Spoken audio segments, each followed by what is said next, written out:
You don't have to go the whole way. You can come and go. We did this back in 2015. I had a Saturday off. No riverboats coming in. I had 49 free tours in downtown Memphis. That didn't sound right. So I did 50 free tours in downtown Memphis. So what would you do on October the 10th? On the 10th minute of the 10th hour of the 10th day of the 10th month, you'd take a 10-hour tour, wouldn't you? So we stepped off. We stepped off from Beale Street Landing here, went to Union to AutoZone, over to Beale Street down to South Main. We went up this way, the bluff, to Front Street, all the way across the Mount Walk Bridge and back, Court Square, Courthouse, went through the lobby of the Sheraton Hotel, go to the bathroom, get a drink of water. There's no lunch on this tour. Under the interstate, and ended up at Westie's at 810. And whoops, really, what'd I do? Okay. Here is why I predicted the times we'd be. So, and Chuck Jabor had my cell phone so I could keep on talking. Somebody called, where are you at? Well, we're at 4:30. We're kind of at Adams Avenue. In 10 minutes, we'll be at the Cotton Museum or something. Meet us there. Because people left and came back, went to a football game and came back. And you can join us so you get any one of these 10 tours all at one time or 10 different hours. See, Willie, we already got the route plan. Look at this. And if you got through and did it all with me, you got a certificate of walking. Numbered and signed right there. 22 people did 10 hours. And now, for a serious moment, everybody knew George Klein, right? The nicest man I've ever met, I think. Willie, time out. If I can have your attention, I want to have a moment for George Klein. If we can stop talking and everything and interrupt. Because George passed away this week, and I can't tell you how many times he called me, I called him. Through my jobs at Memphis Rock and Soul Museum, telling me stories. I did 10 different book signings with him. Remember George Klein, WHBQ Cuties? He followed Wink Martindale, and they changed it from dance party to talent party because they didn't want white and black kids dancing together on TV. He was the first one to bring a black performer into dance party. He brought Fats Domino's into the auditorium, and he called him down there, and he conned him into coming out to WHBQ. The first black performer to perform on TV in Memphis was Fats Domino that year. He told me that Elvis paid for his nose job.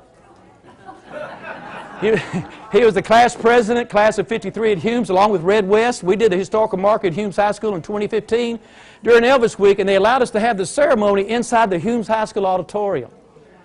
500 Elvis fans were in there an hour before. So what did I do for an hour is talk, right? Well, it's like this was choreographed. Like Steve's coming right. Here comes George in about 9:45. Everybody's got to take a picture of George. And about 5 minutes later, here came Red West. He's been in 42 movies, you know, Red West. Then John Bramlett came in, class of '59, the Bull. You know, he was the runner-up to Joe Namath as Rookie of the Year in the American Football League in 1965. Then Mark James came in. He wrote Suspicious Minds. He didn't go to Humes. It was just nuts. And George got up on the stage and was talking. He said, right here is where Elvis stood when he sang Old Ship. What happened then? Whoa! All those Elvis fans taking a picture of that spot on the floor. Just like at Family Dollar Store, we did American Studios. They would come in. Family Dollar Store gave us approval there at Chelsea and Thomas. And they go, well, we're finally really glad to discover why people from Europe are coming over into our store, not buying anything, asking about this address, and walking across the street to the Exxon and taking a picture of our building and not buying anything over there. Well, that's where American Studios was. 2 buildings before, 50 years before. And people are over there taking pictures of a Family Dollar Store. Not knowing, you know, we did a marker there. So that's how people are. So George got Red West. I'll show you this picture next week. I was on stage with Mike Freeman. We had the marker was on stage. It weighs 100 pounds. And we kind of balanced it there because we recessed it out to the pole with all those fans. But we got George and Red West and John Bramlett and Mark James to sing Old Ship. That's one of Elvis's songs he sang in a talent show. And we called them the $20 Quartet. They were terrible. They were terrible. They laughed. Got a great picture right in the huddle of all that. And we recessed it out to the pole. George lived right across the street right there on Manassas, you know. 111 Manassas, or 1111 Manassas, the school. Sarah Lewis, who helped approve it for the property there with the school board, she used to live down on Autumn. Elvis used to live at Lauderdale Courts. Elvis would walk through the black kids to get to the white school. The black kids would walk through the white school to get to Manassas. And then at the afternoon, they had to start letting the schools out at different times because they're always getting in fights in the afternoon. That's the stories you hear from these people, you know. I got to do about 10 book signings with George, one at the Kroger in Cordova. We had a great book signing there. And I was the guy that would take the book, put the yellow sticky note on it, to get the person's right name to spell. And while George is telling stories, or he remembers that person from the class of 52 or 53, and he knew everybody. He remembered everything. He was just incredible. And there's me and George and Bernard Lansky. Bernard passed in 2011.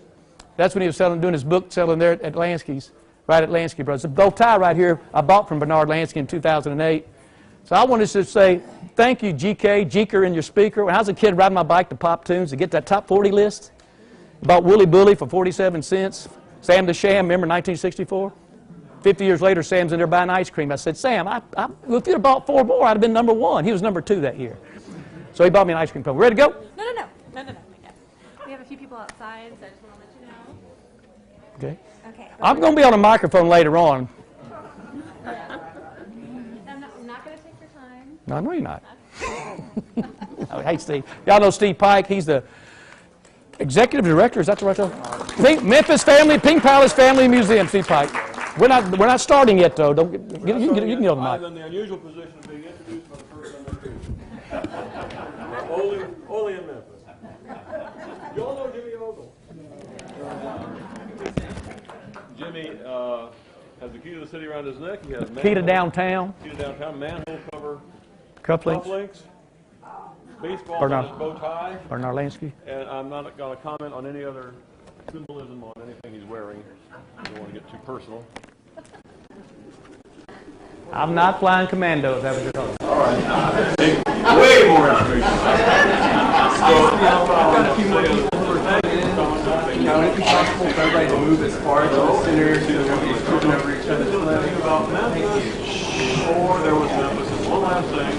First lecture was live. Was it live this time? Not this time. That's on that show. That was live. I can repeat it. Yeah, seriously, tell that lie.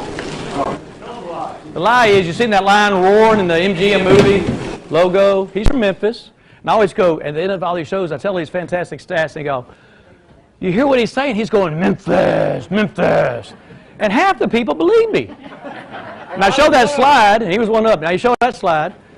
5 gold rings. 5 gold rings. Right there. And Take it away. And so, thank you. And so he actually says roar, roar, roar. But I say that point because he's from Memphis, and y'all see the picture of the guy filming that. But everything else I told you was true. And you can't make this stuff up. And we're not starting yet, but I got this great thing. This is one of the books that I'm going to say about today. But this is from James Roper for the Sesquicentennial, 1969. He wrote this book, Memphis 1818 to 1820. It's a great book about our sesquicentennial 50 years ago. And this is how he did his research, and this was his train of thought. This is my Genesis 1:1 for doing what I'm doing. Existing data about this period tend to be scattered, inadequate, and often erroneous. The present effort goes back to primary and contemporary sources as much as possible, which is what I do, correspondence, newspapers, public records, and private documents.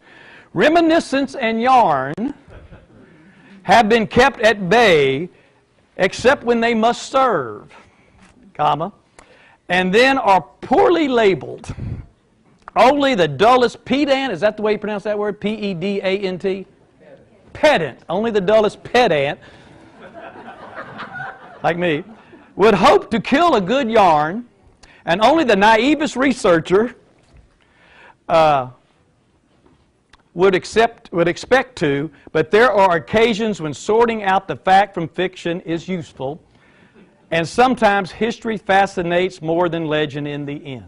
And that tells a story about our city. History fascinates more than legend in the end. That's why I'm so excited about doing this. I think that's a great statement to do all this by. That's what we do here. You know, we're not. You know, there's a lot of stories we tell, but we try to, or we do our best to be factual, with Oxford commas and everything, right? You know, Sputnik Monroe's quote was, you know, the great wrestler Sputnik. I got to meet him. Roscoe Brumbaugh. I'll tell you a lot of stories about him. From the Rock and Soul Museum. We got his trunks in the Rock and Soul Museum and everything, you know, and his boots. Great civil rights activist from Memphis. But about wrestling, he said, win at all costs, lose if you must. You know what I'm talking about, professional wrestling, right? Cheat if you have to. And if they carry you out of the ring, go out tearing the place up. This said, tearing the place up. That was his philosophy about wrestling, you know. Win if you must.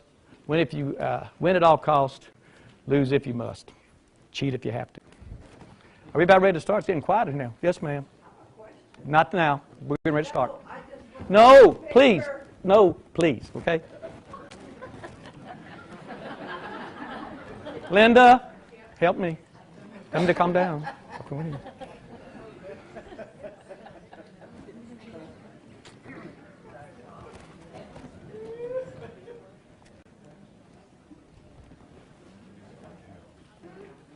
There's our sponsors. We do have another seat here, I think. That's what she said. Okay, there's two.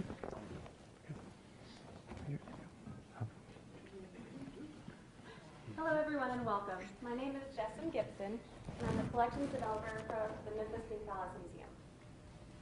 Our speaker today is a lifelong Memphian and a graduate of Memphis University School and Memphis State University. In his experience, he has managed some of the community's greatest assets, including museums, the Park Commission, and that band of ducks in the lobby of the Peabody Hotel. Will you please help me give a warm welcome to our Shelby County historian, Mr. Jimmy Ogle.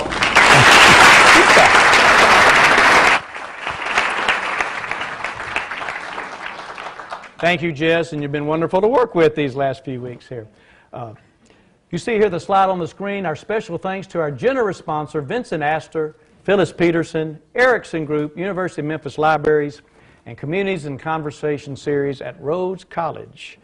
Our artifact of the day is from the Mississippian era pottery, currently on display in the mansion's Cosset Museum Room exhibit. There's our object of the day right there, you know. Last week it was Burton Callicut's paintings. So there's our storytelling, there's our sponsors again, and today we are before there was Memphis. You know, there's a lot of, everybody knows 1819, we're in our 200th year right now, everybody knows about that, but what was here before that time? I was doing a golf tournament up in Middle Tennessee, near Nashville one time, about 10 years ago, and there was Franklin, Tennessee, Traveler's Rest, John Overton's home, one of our co-founders.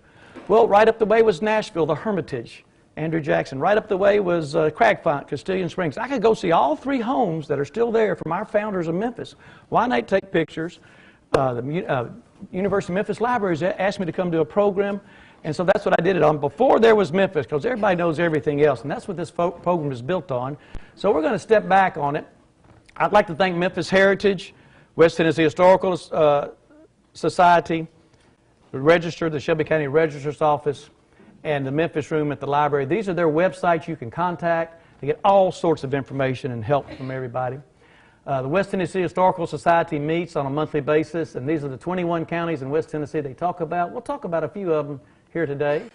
Welcome to Memphis, like I always say. That wasn't before Memphis was here, but I'd like to say welcome to Memphis.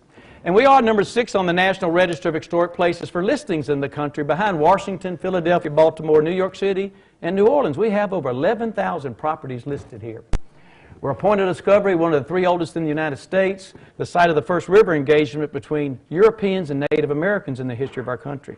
Of course, Hernando de Soto, the Spanish explorer, came wandering through here, looking for the Pacific Ocean. I told you this the other day. Got on those old animal paths, let's say, and found this high piece of ground here on the Mississippi River during the floodwater time of the year. Used to flood 35 miles in that direction. He thought he discovered the Mississippi River because he thought the Ohio River flowed into the Gulf of California, not the Gulf of Mexico. And the earth was flat at that time, so to speak. But that was in 1541, 79 years before the Pilgrims landed at Plymouth Rock. Think about that. Then you look at our roads that we developed now, this system. Again, all our roads are old animal trails. They led to the high bluff to keep their feet dry, whether it's in the Wolf River bottoms, or Nonconnah, or St. Francis, or Lousahachie, or Hacci. So Highway 64 is the old stagecoach road. As that developed, Highway 70 came through this way. There's the 4-way there right at Bartlett, and then Highway 70 takes you up to Bristol. Trail of Tears takes you on out to Oklahoma. This is the crossroads of America right here, because the animals years ago were on the high ridges. Poplar Avenue's a high ridge, Lamar's a high ridge, out to the eastern part of our community. Came to this one high bluff right here to get across the river. The Mississippi River drains 41% of continental North America, 31 states, 2 provinces of Canada. And look at that stat, 1.25 million square miles and 250 tributaries coming through here. It's an odd, most meandering river we have. My favorite stat is about the levees and the astronauts. The flood of 27 caused the Flood Control Act of 28 to be passed by Congress, and we started building levees for 10 years there on both sides of the river, the largest project in the history of Corps of Engineers. And it's so big that when the astronauts are descending on Earth from outer space, the first man-made structure they recognize on Earth is the Great Wall of China. And the second is the earthen levee system of the Mississippi River. That's how big it is. One cannot control the Mississippi River, but only container, okay, only accommodator, say. Many nicknames for the Mississippi River: Old Man River, Big Muddy, Mighty Mississippi. Mark Twain called it the Great Sewer, as Mark Twain gets away with. You throw a cigarette butt down in Wrigley Field, it'll make it by Memphis in about 10 days. And the storm drains. So here's some old maps here. This one is a French map from the 1750s.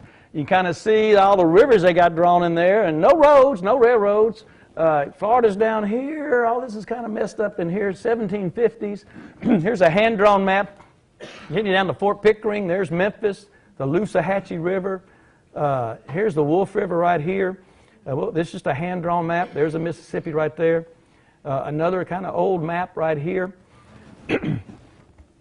This is a ribbon map. This is 25 feet long. These are 5-foot sections. I saw this in New Madrid, Missouri. So you can take it from Lake Itasca. We could stand over here and stretch this thing out on the floor 25 feet long. And that gets you all the way down to the Gulf of Mexico as you put them together end to end. And this is in 1866. That's a long map of the Mississippi River. Here's a cartography map from 1934 to show you where, before we had levees and channels and all that, how the river channels all went all around. And they formed the oxbow lakes, like Horseshoe Lake over there, and all up and down the river, and the high bluffs, and the earthquakes, and the shifting currents, and the high water and low water. This is a long map. This kind of shows you the floodplain. It's a good depiction of this is the regular river, but look at the floodplain over there in Arkansas and how flat it is. The sunken land is what it's called. Of course, it starts at Lake Itasca.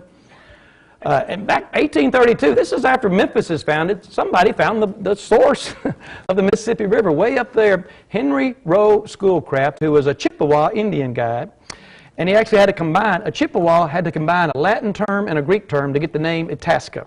That's kind of odd. Veritas for truth, caput for head, true head. That's the true head of the Mississippi River coming down. That's where that name comes from, Lake Itasca. To the confluence there at Cairo, to the mouth there down below New Orleans, about 65 miles north of New Orleans. There's our roads leading out. And now our tributaries and creeks in there. I kind of did a little special thing here. You got the Hacci, Hacci, Wolf River, Nankana Creek, Cypress Creek, Gayoso Bayou, and St. Francis River. Now when you look at downtown Memphis, it's kind of shaped like a football. The north and south ends, the long end of the football. The east and west is the fat end of the football. So when it rains on Front Street, it'll drain to the Mississippi River. When it rains, it drains to the east down to Gayoso Bayou. Then you go up to the medical center. That all drains down into Gayoso Bayou. You go over down the hill again, you get Quimby Bayou, then Lennox Bayou, and Harrison Creek, and Overton Bayou, which is Lick Creek going through Overton Park. You have all sorts of bayous coming through there that drain our city out to the north as you go up and down through Memphis. So let's go to this whole drainage basin here that shows you all the various rivers and the river districts that they have in the Memphis District of Corps of Engineers. And I'll talk about a few of them in here. The Hacci River, this sign is in the West Tennessee Delta Cultural Center up there at exit 56, right behind the McDonald's, where they have Tina Turner's schoolhouse and Sleepy John Ness's. That's a great stop about West Tennessee. Cotton rivers, all sorts of brochures about all the counties in West Tennessee. And this is the Hacci River one here. The Hacci River begins in Union County, Mississippi, flows 238 miles around everything, and comes back up into the Mississippi River above Memphis there. Hacci Men's River, so your river, that's what the name of it is. Never been impounded, channelized, or otherwise modified by human activity to any major degree. It's one of our most natural rivers in West Tennessee. It goes by Bolivar and everything. The Wolf River, 105 miles. It starts over in Holly Springs, goes through 2 states, 4 counties, 11 communities, all the way through down by Frazier there. It's a dead river in the 1970s, and the Wolf River Conservancy got formed. That's the Wolf River's drainage basin right there, all the way through to the north of Memphis from Mississippi. 552 miles, all these little stats right here you can look at. Holly Springs National Forest is the source. And by 1997, after all the activities, the Wolf River Conservancy designated an American Heritage River by presidential proclamation. So the great work going on at Wolf River, we got to thank them. Nankana Creek, what's Nankana Creek? It's just on the other side of the expressway, right? It goes by the Mall of Memphis or whatever. but it's 29.7 miles and drains approximately half of the city of Memphis. The other being drained out to the Wolf River. We had a little earthquake in AD 400. Remember that, Jim? AD 400 earthquake? And that's what kind of made Memphis kind of rise up before the big earthquake, and that's what made the Nonconnah Creek not go to the Wolf. It came down below that big hump, the highest piece of ground on the Mississippi River. And that's how that got formed. And there is a Nonconnah Creek Conservancy that meets every first Monday night. They're talking about the ecosystem in there and some of the things they found in there, flowers and fossils and everything. It's a really neat group of folks, and we're going to hear more about them in the next few years. St. Francis River over in Arkansas starts at Elephant Rock State Park in Iron County, Missouri. It comes down kind of parallel. It was a parallel river. You know, you get up there going to St. Louis, you got Portage, Open Bay, and places like that. It starts at 1,500 feet sea level. Goes between Crowley's Ridge and the river, has a dam there at Wapalelo Lake, goes by Mark Twain National Forest, flows 468 miles down to Helena, near Helena. So it goes from 1,500 feet sea level to 271 feet sea level as it comes down. And the drainage basis is 7,500 square miles. So this is what people were dealing with 500 years before Memphis, is all these little river systems and flooding and all this through it. This little picture right here is out of my camera from the DeSoto County Museum, but I like seeing Fort Pickering on it and Chickasaw Bluffs right there, right at the edge of our state.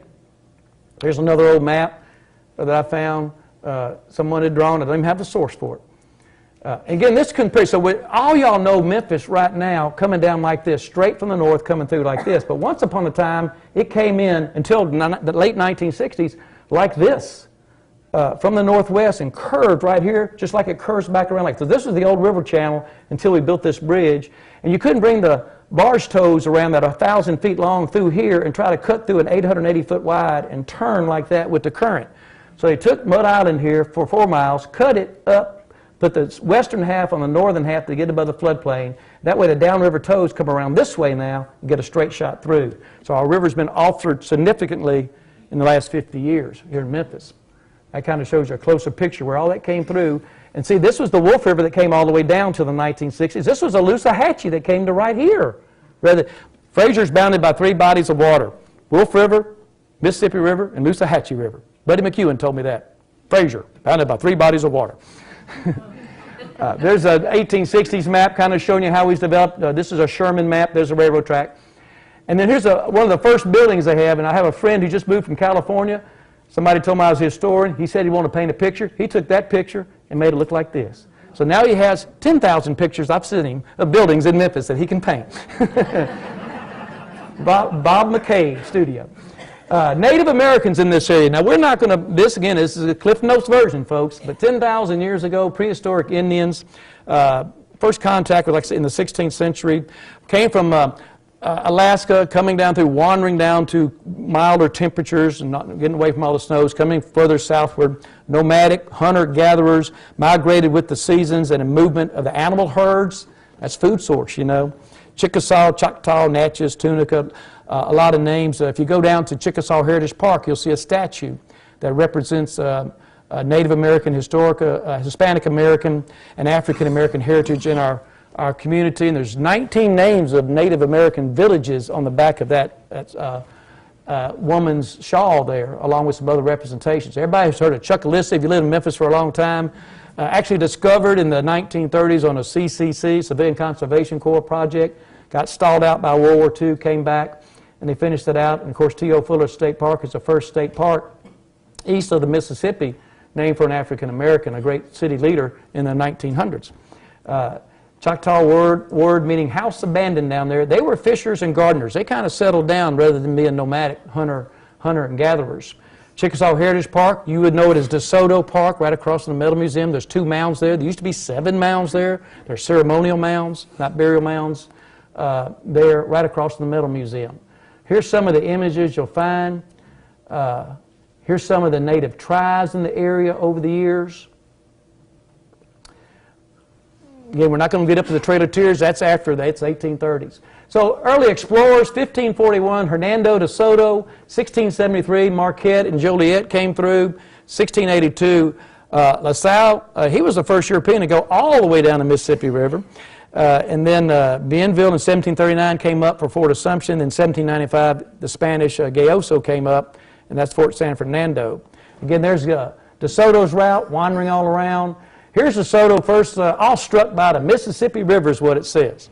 Now, if you go here, let's say, well, here's some other, where Native Americans, you'd see the Europeans exchange. Of course, that was not really, I mean, there's a lot of animosity in all this, and a lot of strangeness going on, and disease being carried around.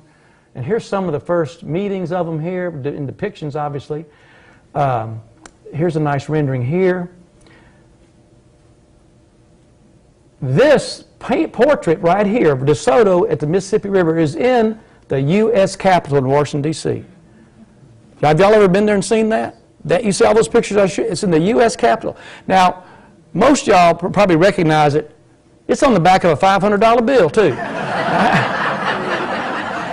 Everybody whip out your $500 bill. I'll give you $10 for it, okay, right here on the spot. How about that? Memphis, in the early times, in the early 1800s, there's no mud island out here with the high bluffs. Wolf River still coming down. There's the Fort San Fernando right there. It's about where the pyramid is now. America's timeline, 1607, Jamestown, 1776, Declaration of Independence, 1783, Treaty of Paris, setting U.S. boundaries, 1787, Constitutional Convention, 1788, ratification of the Constitution, 1791, the Bill of Rights. Tennessee admitted to the Union in 1796, Louisiana Purchase, and then in 1803, a pneumatic earthquake. Those are some big timelines there, but in our area, some of those are the same here. We throw in Hernando through those times there, his exploration, Marquette and Joliet, La Salle, Fort Assumption, the Spanish Fort San Fernando, the treaty, and then the first U.S. flag to fly over this area was October 22nd, 1797, right there where Auction Park is, right a block east of the pyramid. There's our forts, our early forts. We'll go through these real quick here. Fort Assumption, they came up in 1739, the French did, on Assumption days when they actually opened the fort. That's why they call it Fort Assumption. Bienville is the actual last name of this guy with this real long name. Get to the end there. The governor of French Louisiana during a conflict with the Chickasaw Indians. They were trying to establish a fort up here.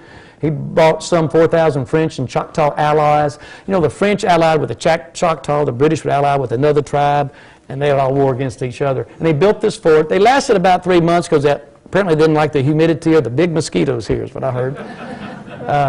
So the next fort, way up till 1795 and 1796, here come the Spanish up. Gayoso comes up. The Treaty of San Lorenzo, Picnic's Treaty. Spain yields all its rights east of the Mississippi, north of Louisiana, and so the Spanish are out of here. We take over the fort down there they had built. They go across the river and make their own fort on the west side of the river, Fort Esperanza, Hopefield, and we take over their bedraggled fort here. There's a whole lot of slides here about that. I won't leave these up too long. Neither Spain nor France intended for U.S. to annex all this, what we call Trans-Appalachia, everything west of the Appalachian Mountains. So they contended for a while, but then Spain gave up with their treaty down here. The French left in 1803. As a fort, it was never attacked. It was put in a low area down there, a flood zone. When we took it over, some of the Americans wanted to move it up higher, and eventually they moved it up to the higher bluffs, which became Fort Pickering. Our first captain there was Isaac Yean. To build Fort Adams, that name was a very important name, our second president, so it got taken down to Natchez. So we went from Fort Adams to Fort Pike. Zebulon Pike, and his son later was Pike's Peak. Out there in Colorado, a lot of squatters were around. It was a ragtag fort. And then 1803, our country purchases lands west of the Mississippi River. We call that the Louisiana Purchase from the French. So by 1803, the French and the Spanish are out of here entirely. You got those 7 flags on Mud Island, so you got France, Great Britain, and Spain all in here. We're still going to knock it out with the Great Britain. There's the United States flag, and then you got Tennessee, North Carolina, and Confederate later on. So there's the 7 flags of jurisdiction in their years. So it's real important we get up into this time frame right in here. Our first flag flies right here. We're part of North Carolina, and the first territory to become a state, as you see right there. State of Tennessee, you had to have 60,000 people in a state constitution. You heard of the state of Franklin before. That was never formally recognized by the USA. So state of Tennessee in 1796. Named by Daniel Smith of Sumner County, out of North Carolina. And the Cherokees were our first inhabitants over there in East Tennessee. So you see these old maps here, how mountainous and the ruggedness right there. Then you go over here to the West Tennessee side and see how smooth it is over here. There's the Tennessee River coming down and going through. Here's New France, Louisiana, and New Spain during that time that became the colonies, you see. These colored maps here. Here are the colonies right here. You still got Indian country right here, 1763. The French and Spanish occupation of North America to 1750. They were all over the place, you see, around in here. So we're getting up to the 19th century. New Madrid becomes the first settlement west of the Mississippi in the Boot Hill, about 120 miles north. And there's your original 13 colonies. And as we're expanding from north to west across our country, you get to Vermont, Kentucky, then Tennessee. We're number 16, and then we move westwardly in a balance. A free state, a slave state, a free state, a slave state, northwest, northwest. So you get down to 22, 11 free, 11 slave. The 24th state became Missouri, and at that time, that's when Maine broke off. Maine broke off of Massachusetts. So now we're still 12 and 12. And Arkansas is the 25th state, the second state to get in west of the Mississippi. And then we head towards the Civil War. So 1803, Louisiana Purchase clears the French out of here. We basically double the size of our country, bringing Memphis to a very important part because most of this exploration was done by rivers, all those 250 tributaries rather than roads or animal paths, you know. And now you're doubling the size of the country. You've got to have that western exploration here. Natchez, Memphis, and St. Louis were the jumping off points. That's why you got the great arch there. The Museum of Westward Expansion is what that's underneath there in St. Louis. So we had an earthquake, 1811, 1812, actually a series of earthquakes over a 3 or 4 month period of time. Church bells rang as far away as Charleston, South Carolina. Reelfoot Lake got formed during that time.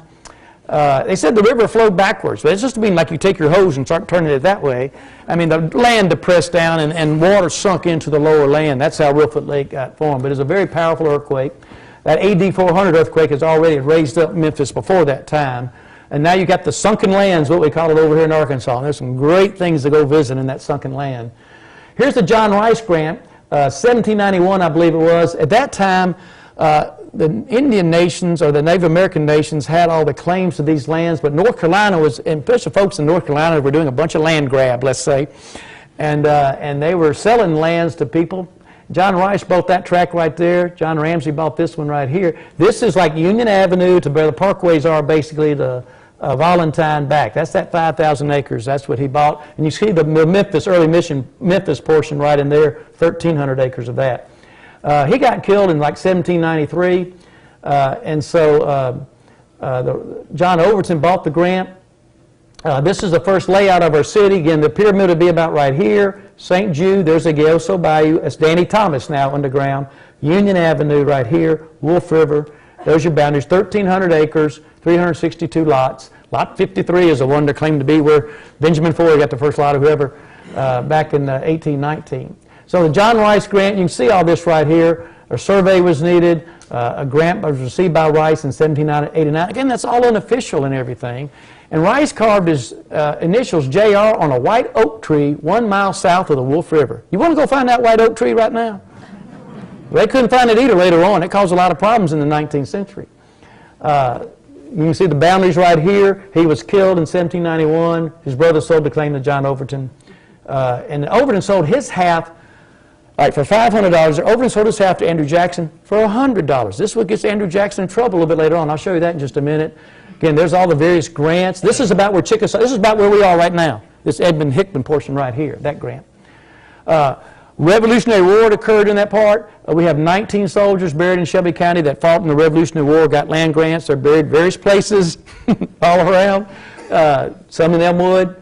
There are the names of all of them right there. It's hard to read on that plaque, so I thought I'd put them all up. I think John Smith's the one buried there in Elmwood. We did a ceremony with him last November, the DAR chapter. 1812, there are 32 veterans of the War of 1812 interred in Shelby County. Here are their names right here. This is a plaque we put up at the Shelby County Courthouse, Judge the Army Beatty Courthouse now in 2013. And we also recognize Isaac Shelby, and we'll come back to that in a minute, a Revolutionary War and a War of 1812 veteran. So here are the names of all the folks from War of 1812. You'll recognize Bunton right over here. Let's see, Tresvant, Nathaniel Anderson helped form what became our Chamber of Commerce. Saffrons is a street name for him. A lot of good names here. Graham. War of 1812. Now this March 15th at 10 o'clock, we'll have a birthday cake for Andrew Jackson there. We'll do a lot of patriotic storytelling, pledges, songs, in Judge Russell's courtroom. This is Betty Gustafson with the War of 1812 Piamingo chapter. And we'll come out around the Andrew Jackson bust, and we'll sit there and sing 8,000 Redcoats, See How They Run to the tune of Three Blind Mice, about the Battle of New Orleans. We do it every year in that hallway of the courthouse, all that marble and everything. We're really loud. And see how they, and it's Andrew Jackson and the Tennessee Volunteers. The Tennessee Volunteers came in. That's how we got our name Volunteers when the Battle of New Orleans in 1815. On Elvis's birthday, by the way. And then we drink Blackberry Fizz, Andrew Jackson's favorite drink. So come join us, 10 o'clock, Friday, March 15th. And at 12 o'clock and 1 o'clock, I'm giving my last 2 courthouse tours that day. It's a great tour because it's a great building. And they're free. So War of 1812 in 3 different theaters, Lake Erie, Chesapeake Bay, Battle of New Orleans, a very benign war. Let's say Canada got its independence. We got what we call the Star-Spangled Banner out of that. We might tell that in the music story. The treaty was signed in December of 1814, but Jackson went on down in January of 1815 and claimed New Orleans. That's what got the British out of here once and for all. That's what I think is the most important war for Memphis, called now America has a right to these lands with no other outside interference. Isaac Shelby was a general in both the Revolutionary War and the War of 1812. Our county's named for Isaac Shelby. And here's some of his roles in the Battle of Kings Mountain.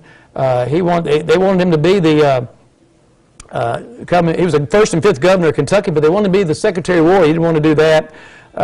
So he helped to negotiate some of the lands and the deals. Got a Congressional Gold Medal. At the end of the War of 1812, declined that offer to become the Secretary of War. Counties in 9 states have been named for him.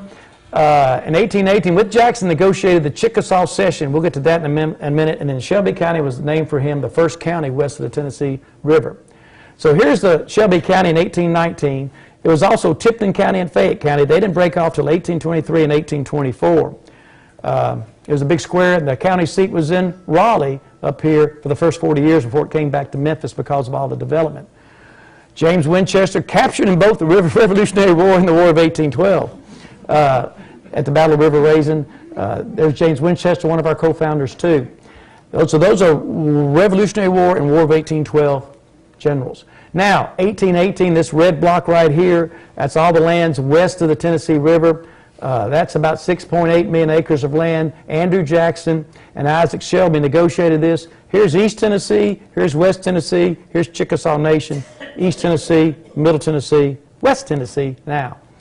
6.8 million acres of land here, ended up being 21 counties. We got for $330,000 or 4.5 cents an acre. Pretty good deal here. On installment payments, 20 years, $15,000 each. And then Memphis was quickly laid out by William Lawrence, and Marcus Winchester helped him, the son of James Winchester. These are our 3 co-founders, with Marcus Winchester being our first mayor. James Winchester is the one that named Memphis for Memphis on the Nile River Delta, the similarity there. I said this the other day, we're the bluff city. We're on the bluffs, the high bluffs here, the high dry ground. Shelby wasn't from Tennessee, he was from Kentucky. Peabody was an Englishman. Our first mayor still buried underneath a garage. That's all a bluff. And our 4 original squares were named for their intended purpose. The first, that was Court, Market, Exchange, and Auction. You know where they are, but the first schoolhouse was in Court Square. The first courthouse was in Market Square. The first market was over in Exchange Square. We didn't quite get that right either. There's Memphis kind of getting to be laid out in the middle of the century. I just want to show you again, you still don't have any, you got the bluffs, no Mud Island, no Riverside Drive coming in there yet. The high bluffs made it accessible for the cotton industry to come in there. In the 19th century, we had over 400 sawmills in this area. So we were the hardwood capital of the world. That's what got us on the map, the river and hardwood and then later cotton. Here's about John Overton's. We're going back to Franklin, Tennessee now. There at Travelers Rest. Of the 3 founders, he was the most active in the development. He was not a military guy. He stayed home. He was a great politician, power broker in that part of the state. Always included Andrew Jackson in every one of his ventures. He was 5'3" and bald, married at age 54. Travelers Rest, it's a beautiful spot up there. You go down this little drive right here, up to this house, kind of unassuming house. Almost looks like the McGabney house, doesn't it? You get back around behind it, it gets pretty big. Can't take pictures inside either. Not even me. Beautiful house. Andrew Jackson, the Hermitage. You've been there, the Hermitage. Everybody's been to the Hermitage, I'm sure. Some of his stats, of course, he lost his wife before he became president. Of course, they'd gotten married before she was divorced or something like that, too. They had to get that straightened out. But he was, you know, moving on, War of 1812 hero, rose to fame, one of the co-founders, became the 7th president, known for the Trail of Tears as well. There's the Hermitage real quick, beautiful house, beautiful grounds and gardens. He's buried there as General Andrew Jackson, not President Andrew Jackson. The bust there in the courthouse, the cast on him in 1835 in the White House, is the oldest known bust cast on a sitting president in the history of our country. You'll get to see that. You'll get to touch it on the tour. There it is. The first 4-cent postage stamp was designed after that. A man who has a street name for him right over here. July DeLoach. So it's a beautiful bust there. Well, we'll get on from that. James Winchester and Marcus Winchester, father and son. Born in Maryland. His is Crag Farm up there northeast of Nashville. He had 10 children. The last at age 90. I mean, age 70. Sorry, age 70. You go. He was captured by the British, appointed by President to survey the southern boundary of the line of state of Tennessee, and that comes a problem later on. Gave Memphis his name, by the way, too, and Crag Farm because he was on a tall piece of land there. And in 1825, he got out of the deal. This speculation is worse than steamboat building. He didn't like being in the real estate business. The first 6 years, it was real slow, as you'll see. There's Crag Font, beautiful house, beautiful grounds, a lot of furniture there. There's his family tree. And there are the epaulets. I touched those epaulets from the Revolutionary War with my fingernail. I was bad. He let me do it. You get a one-on-one tour there. It's great. Marcus Winchester, again, is our first mayor. He married a woman of color. He got kind of ostracized for that, became the postmaster. Isaac Rawlings, our second mayor, only kept his woman of color and didn't get in trouble for marrying her 200 years ago. I guess we'll talk about that in our bicentennial, won't we? Operated a ferry service, was promoted to postmaster. That was a big deal. Then John McLemore later on was our 4th founder of Memphis, kind of, sort of. Later on binds up some of those claims. He's actually buried in Memphis. So let's get on through John McLemore. We're going to run out of time. Some of the early explorers: Davy Crockett, Andrew Jackson, Zachary Taylor, John James Audubon, Meriwether Lewis, Zebulon Pike. Later on, those other guys. Some of the early names: Benjamin Foy, Isaac Rawlings, Samuel Brown. Foy was a Dutchman here. Rawlings, our second mayor at Trading Post. Samuel Brown was our first sheriff. The Carrs ran our first hotel. Patty Mars, our first bartender. You know. So the rice grant, real quickly. There's the 5,000 acres. He got it for 10 cents an acre. Jackson purchased his bit for 4 cents an acre. That's a pretty good deal for Jackson, wasn't it? He later sold that for 50 cents an acre, half of it. Woo, he's a good landman, isn't he? Then he later sold the rest of it for 80 cents an acre. He was really profiting, wasn't he? And land finally swapped out for land that's Jackson, Tennessee, and all that. So that's the whole combination of how all that got done as Winchester and Oakland got out of the deal. Our streets in that area named by Andrew Jackson, south of Poplar, it's the first 5 presidents: Washington, Adams, Jefferson, Madison, Monroe. You sprinkle in the 4 markets or parks: Court, Market, Exchange, and Auction. And then north of Poplar is the 3 founders: Winchester, Jackson, and Overton. There's the map right there. Let's get on. Oh, well, there's another map by Perry Magnus, too, in her book, a children's book. We can talk about this to children sometimes, you know. The 1820 census, here's some of the names. You might recognize some of the people in the census. Some of y'all might be here. They're in alphabetical order for quick assessment. 364 citizens. And then Randolph on our second bluff, kind of a rival at the time, because you're coming down the river, you find a white settlement, you're going to stop. You don't know where the next one is. So Randolph is 40 miles north of us. Why not stop there before coming down to Memphis? It was in competition with us, 40 miles north. Stagecoach, but Overton pointed everything to his development, to the southwest corner. No stagecoach going to Randolph, no postal route, no railroad, no military road. You see what I mean? It all came here, and that's how Memphis outgrew Randolph. And their population went from 54 to 1,000 there by 1830. Randolph United Methodist Church. You can still go up there. This is what it looks like now. That's what Memphis would look like if Memphis buildings weren't here. This is what, that would be Mud Island right there. It's beautiful up there. There's an old A-frame house you can go into. And of course, this is where LaSalle came down and stayed because they lost Pierre Prudhomme for 9 days. So he got a fort named for him for being lost. And that's like the first European settlement west of the Mississippi because of that mistake. So there's the first bluff right before it, 20 miles north up where Fort Pillow is, 20 miles north.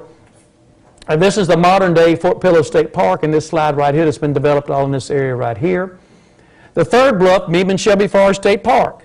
You got it? First is Fort Pillow, second is Randolph, third is Meeman-Shelby Forest State Park, and what a great development. That's our largest state park in the state of Tennessee, over 13,000 acres, bottomland hardwood forest, 20 minutes from downtown. The best place to go in the fall, and you got to stop by Shelby Forest General Store. It's been there since 1934. Just beautiful lanes, all these pictures right here. Just canopied lanes, the lake, the river, the trails. State of Tennessee is going to start putting some money. We've been meeting the last couple of months with TDAC on that. And then what we're doing right now, 2 years ago, our Shelby County Historical Commission was able to form a nonprofit group separate from government and everything called the Rural Heritage Trust of West Tennessee. And we're going to start kicking it off here in 2019, some of our activities in community conversation and connections. It's basically this area from, say, Randolph and Shelby Forest all the way around to Collierville. We're going to get real serious about this. This is a Susan Jones map right here, by the way, a gorgeous map. And we're going to, all these dots you see in here are communities, general stores, country stores, churches, cemeteries, old trails, farms, barns, silos, all this stuff. And we're going to be logging all this and then connecting the dots for people to have driving trails and things like that to visit these great areas in our county. Look at this map, tells you, look at the roads, look at all the white space and all this, look at all the streets in here and all the density here. And then you get over to the delta, and you know, that's flat floodplain right there. So you can see what we're trying to do is not let this encroachment go too far and enjoy the other part of Shelby County. So that kind of gets us to that point. Normally I end right here, but I'm going to do some suggested books on this topic. You know, I did the suggested books last time about general history of Memphis. This is more specific to the time we're in right now. Historic Shelby County, I mentioned that. Let's see. This early families of the Memphis and Shelby County area by Paul Matthews. That's a great one from Descendants of Early Settlers. An illustrated history of the people and towns. Let's see right here. Let's go right to here. Illustrated history of the people and towns of northeast Shelby County and south central Tipton County. That's a long title. It's a 5.5-pound book by Hare, Historic Archives of Rosemark and Environ. What a great group of people we have there. And this beautiful book right here, Tennessee Society, Daughters of the American Revolution. It's only on sale at rare times of the year. And here's the information on that. Legacies of our great-grandmothers and early Tennessee women. And here's the information there on how to get, if you want to take a picture of that, or you can just email me and we'll get it to you. And there's that book there. There's Hare, there's Judge McCullough and all the fine folks that put that together. That's a really good historical community there. Early Rivals of Shelby County. Ed Williams' book right here. It's a good little book. There's his last speech. And there I am. I know we're at the very end here. And something I worked on today. Here's the 20 communities. 200 years now. Making Memphis, 200 years of community. Our community opening day here at Pink Palace will be Sunday, March 3rd. It's a free day, and the exhibit's going to be here for all up through the fall, I believe, Steve. But Sunday, March 3rd is the free day. The 51st state called Delta. Everybody hates us over there in Middle Tennessee and West Tennessee, so we're not anything like them at all. They're hillbillies and all that. We're Delta, we're farmers, we're agricultural. So what I say is we need to secede. So we'll take, this is the best idea. Everything west of the Tennessee River, we'll take in the Boot Hill, take eastern Arkansas, Crowley's Ridge, down to Ole Miss. We'll get Ole Miss and the casinos. We'll become Delta. And there's that whole area, you see. And see, there we are right there. There we are right there. We'll take that whole area. We'll call ourselves Delta. Boom. 51st state, 51 stars on the flag, 989898. It works, you see. Got it all worked out. We can make it elongated out and make it like the state of the Tennessee license plate. Really, I don't know what happened to our slides. We lost about a whole section of slides about the rivers in there, all 4 of the rivers, but we'll worry about that later on. This is the last boundary dispute. So when that guy carved his initials on that oak tree a mile south of Wolf River. They got to be a dispute for about 30 years. So you got State Line Road up there in, in the middle of Whitehaven. And this went on with a dispute for a long time, up until about the 1830s or 1840s. There's the pinch. So when we come back, we're going to do a second part of this. That's the pinch in northern Mississippi and some of the rivers in the area. So I thank you for coming today. We're going to have a question and answers here in a minute. Let's go back up to, y'all want to vote for the 51st state of Delta? I mean, right now, think about it. We're caught between three states, between Mississippi, we're shared three ways, all the people coming in with getting jobs, and $30 million a year go down to the casinos every year. We don't get a dime for that. It's just be the right thing to do, just make all this one big area. We're right in the center of it, right on the very end of it, being blocked out by two other states. It's the opening day. Thank our sponsors again. Erickson Group, Vincent Astor, Phyllis Peterson, University of Memphis Libraries, and Communities in Conversation Series at Rhodes College. Question and answers. Yes, ma'am. Okay, book list. Let's leave the book list up here. Oh, and Sunday, February 24th, the first in a series at Mallory Neely House. I'll be there. It's $10. 35 people can come. 4 o'clock for this show there at the Mallory Neely House. They're going to be doing this every month. And let's see, back to the book list is right there. Back to the book list. I'll leave that up. You can take pictures or call me. The Founding of Memphis by James Roper. This is the 1818 through 1820s. It's a great book. Pastimes by Perry Magnus. Questions? How many questions do you want to take, Jim? Till everybody goes home. Last time we only took 546 questions. Question? Willie, I don't know what happened, but okay. Oh, yes, question. Jimmy, when was Fort Pickering established? Well, right after about 1803, in that time period right there, 1802, they moved up to the higher elevation then and took the name Fort Pickering, and then it later was used that name was kept for the development by John McNamara, tried to get the railroad to come in there in the middle of the century, then Civil War fort that the Confederates had built and Union took over and expanded it almost all the way to Vance Avenue. Okay, the question was, when was Fort Pickering established? And Pickering, I believe, was a Secretary of State for Thomas Jefferson or something like that. It's been one of those weird combinations of things like that for that. Yes, sir. Great job. Oh, thank you. William Gotton, descendants of early settlers of Shelby County and adjoining counties, right? That's a long name. We've got a lot of good bus rides. Yes, sir. Go ahead. Thank you. There's always been litigation the southern part of the line of the state of Tennessee and the northern line of Mississippi.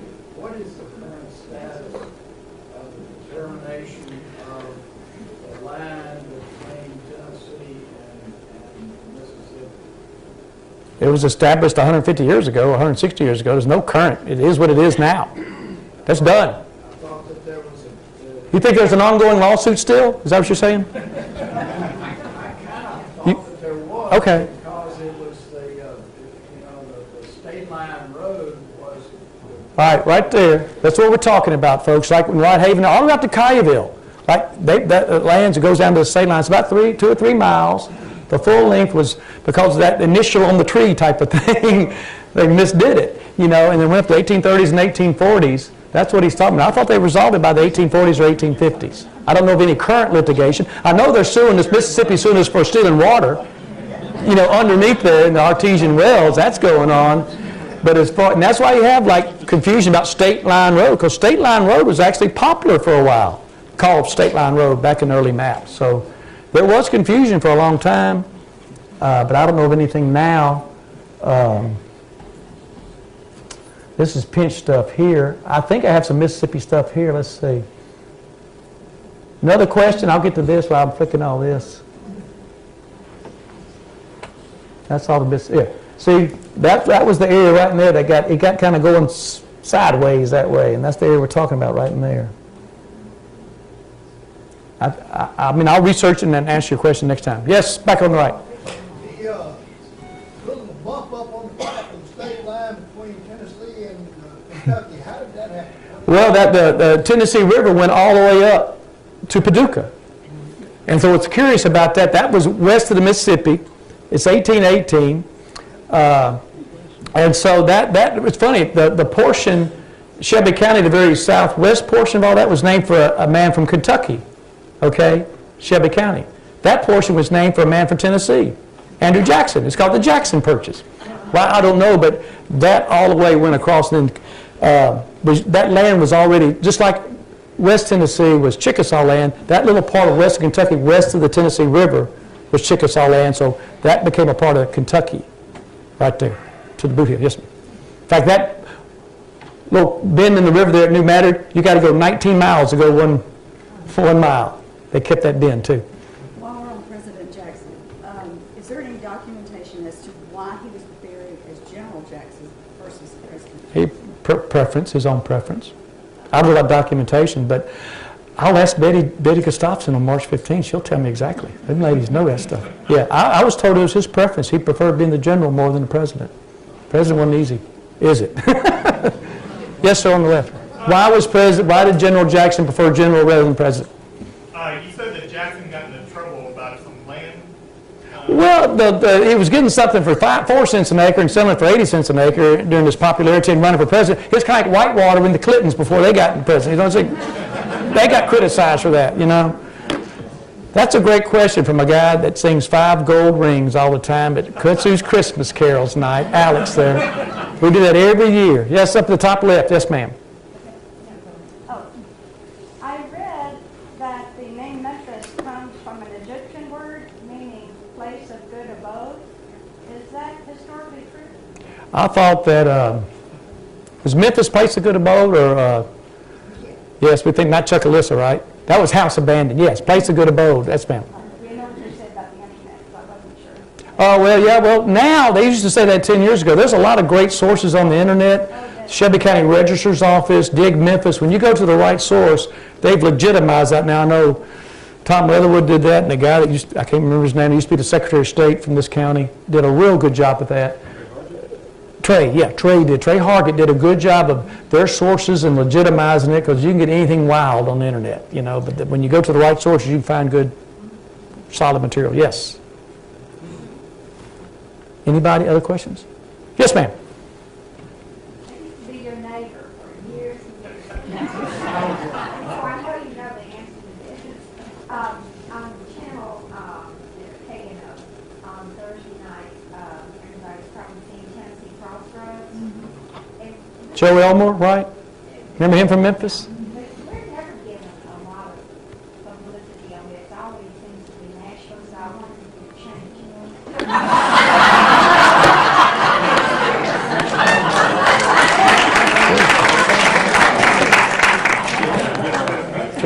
Sure. Well, yeah, they originate out of Middle Tennessee, I think out of Nashville, and it's probably easier to drive around up there and do sources. They come down here every once in a while, yes. As with many things in the state of Tennessee, we're out of balance as a state. We're not really balanced all the way across, and there's some other statistics that can bear to mind on things like that. There's some reason why we're that way. I don't know why. It's not WKNO, it's whatever, the Tennessee PBS station or anything like a... Bless WKNO's heart. They do a lot for this community with their community programming, and they take what they can get. They'll support that program, and yeah, you're right. We got to do something to lobby them or make sure we get our word to them. I'll make sure the next Shelby County historian, whoever that might be, and I'll help him from that end, and I'll be up there closer. I can meet that way, but he can come up or she can come up, and we'll see if we can get more coverage on KNO, because certainly KNO would do it. They would support it for sure. If they had a thing on there about me about Buckmaster, now come on. Any more questions here? Hey, thank you.